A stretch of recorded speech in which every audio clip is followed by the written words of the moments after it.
Welcome back, everyone.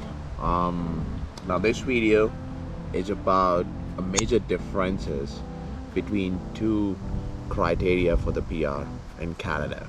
So watch this video until the end to get some more information about what is the difference between Federal Skilled Worker Program and Canadian Experience Class.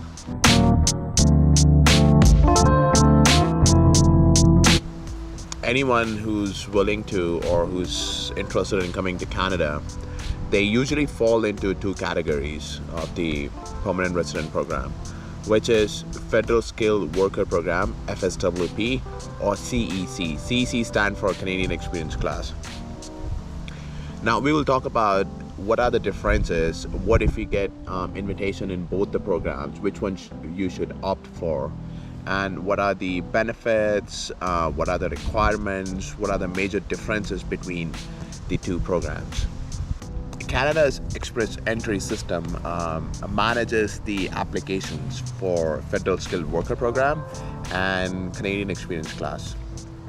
You can be eligible for both the programs, but you cannot choose which one you get invited to apply for. Now, the reason is that IRCC, which is Immigration, Refugee, Citizenship Canada, invites candidate to apply based on the following order. The first one is CEC, which is Canadian Experience Class. The second one is FSWP, which is Federal Skilled Worker Program. And the third one is Federal Skilled Trade Program. Now, Federal Skilled Trade Program has a very limited amount of applicants all the time.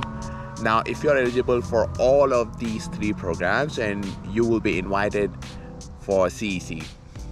So let's say if you put your profile in the pool and you get invited by all the three programs, you will be invited later to apply for CEC. And if you are eligible for CEC and FSWP, you will be invited to apply for CEC again.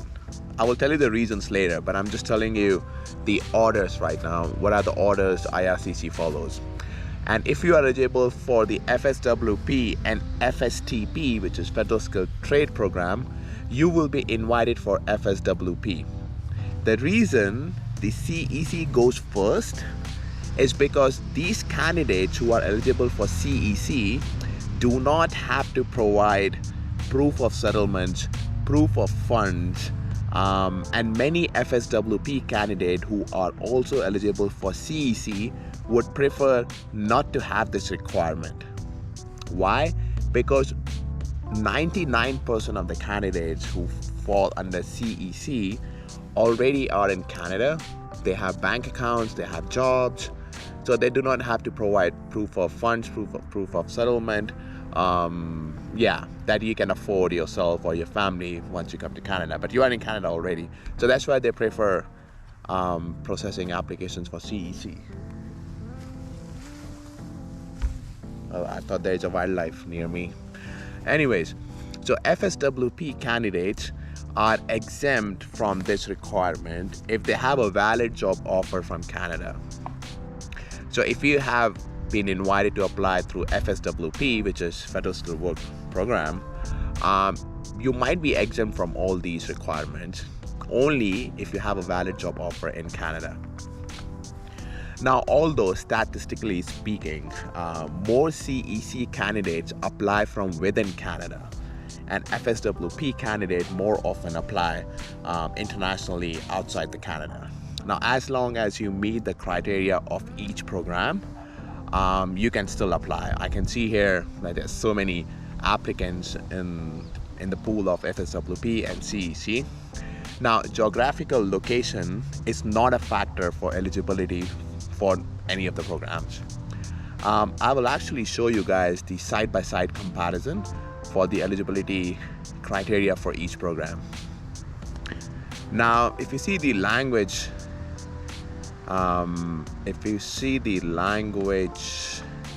comparison between CEC and FSWP, it's almost the same, but again, depends on your professional skills.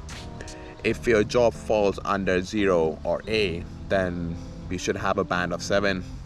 If your job is in NOC level B, then the language should be 5. But in FSWP, doesn't matter what job, you should have a skill of band 7. Now, the type of work experience which is required in CEC is you should have a job and skill level either 0, A or B. But if you have a FSWP, then Canadian foreign experience is required in either 0A or B. So FSW, because they consider international applicants, your job experience is also considered if it's outside Canada. But CEC is typically for people in Canada, so they prefer work experience in Canada. The amount of work.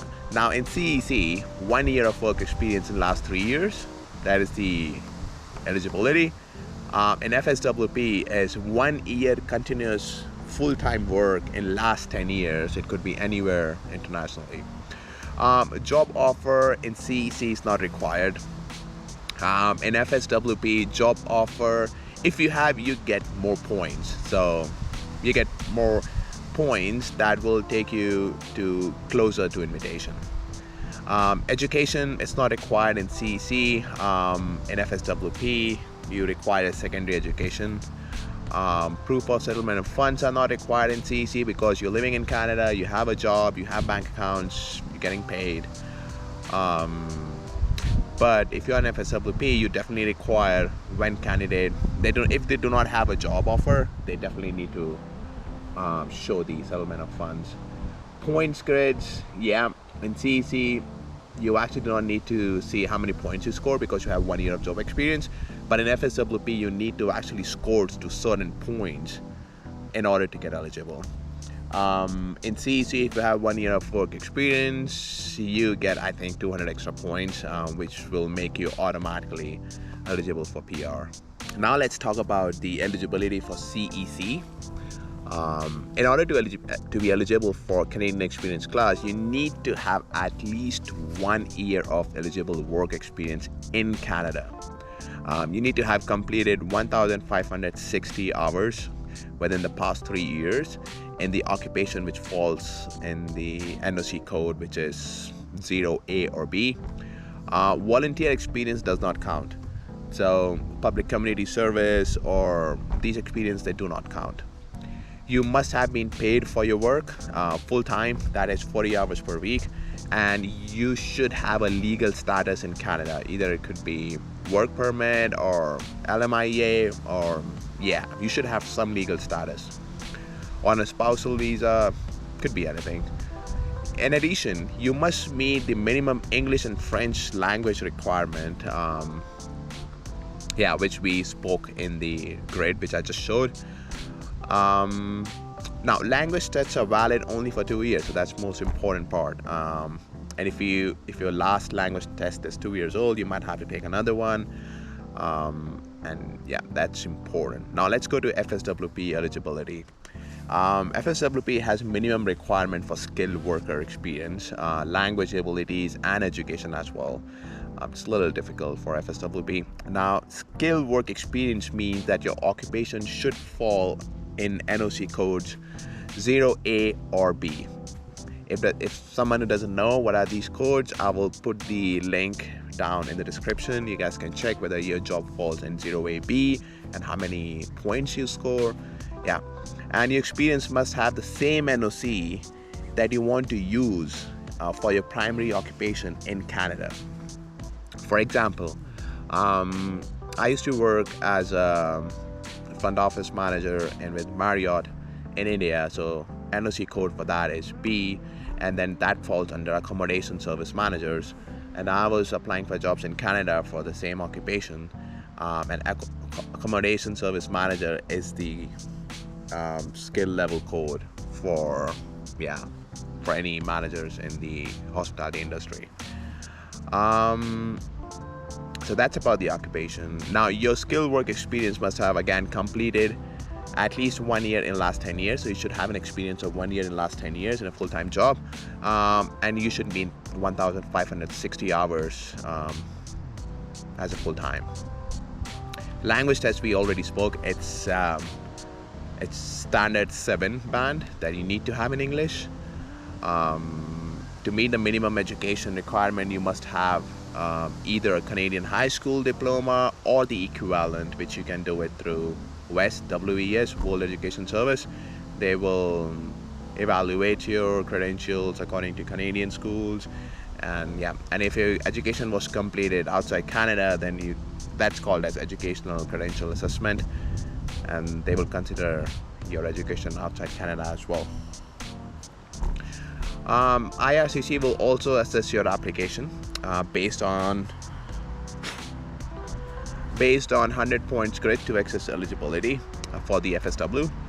The current passing mark is 67 points. You earn based on 6 factors: age, education, work experience, whether you have a job, whether you have a valid job offer, English skills, adaptability. I will also show you guys the few factors which is weighted according to IRCC. Now, if you have education, you can score up to 25 points. If you have language skills, you can score up to 28. Work experience up to 15, age up to 12, arranged employment up to 10, adaptability up to 10 points. Now, the one update which I can share with you guys here is that after an 18-month pause, IRCC held an all-program express entry draw on July 6th, inviting 1,500 candidates with score of at least 657. This score has went down a little bit because of the pause, so they still have a lot of backlog and they have started resuming the application. So I think whoever is planning, I think it's a good time right now to apply for PR. And they have, the best part what I read online was they have started speeding up, they have expedited the process for FSW. So that means new FSW and CEC applicants could see their application being processed within 6 months. It's not 2 years. I know a few people who have applied for PR, it's been 2 years, they haven't received anything, but now they are processing it within 6 months. Perfect, guys. So that's the information I wanted to share with everyone. If you find this information useful, if you find this information helpful in any way, share it with your friends, family, whoever coming to Canada. If you have any questions, drop down your questions on the comments below and I will try to answer it to the best of my knowledge. Till then, don't forget to subscribe my channel, by the way. That appreciates a lot. Thank you and have a good one.